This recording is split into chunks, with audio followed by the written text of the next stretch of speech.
Hello, everyone, and thanks for joining me. You may remember me speaking about Song of Songs in one of my earlier videos.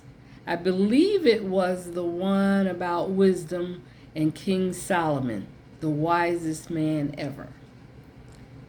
In Song of Songs, I'm going to point out two different viewpoints later in the video blog.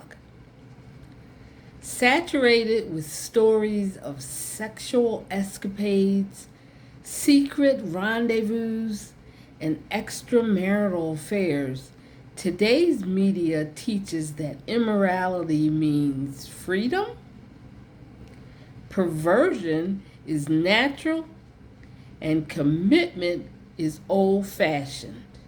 Imagine that.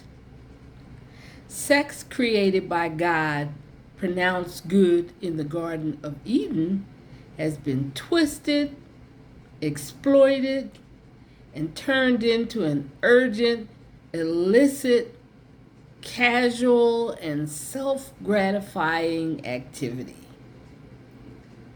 Love has turned into lust, giving into getting, and lasting commitment into no strings attached. In reality, sexual intercourse, the physical and emotional union of male and female, should be a holy means of celebrating love, producing children, and experiencing pleasure, which is protected by the commitment of marriage. God thinks sex is important, and Scripture contains numerous guidelines for its use and warnings about its misuse.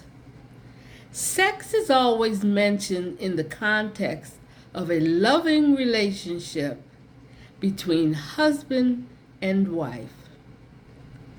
Perhaps the highlight of this is Song of Songs, the intimate love story of a man and a woman, their love, courtship, and marriage. King Solomon probably wrote this song in his youth, before being overtaken by his own obsession with women, sex, and pleasure. It's a moving story, drama, and poem. Song of Song features the love dialogue between a simple Jewish maiden and her lover, Solomon the king. They describe in intimate detail their feelings for each other and their longings to be together. Throughout the dialogue, sex and marriage are put in their proper God-given perspective. Much debate has raged over the meaning of this song. Some say it's an allegory of God's love for Israel and for the church. Others say it's a literal story about married love. But in reality, it's both a historical story with two layers of meaning. On one level, we learn about love, marriage, and sex, and on the other level, we see God's overwhelming love for his people. On my next video, I'm going to read the Song of Songs, where hopefully you'll be able to visualize the love and intimacy King Solomon felt toward his bride.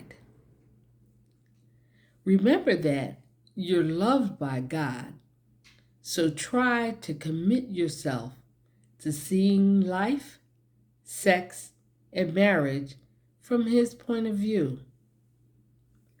Please stay tuned for my next video blog of the Song of Songs. If you like this video, please tap like and subscribe to my YouTube channel on Masters Meditations 1. Thanks much.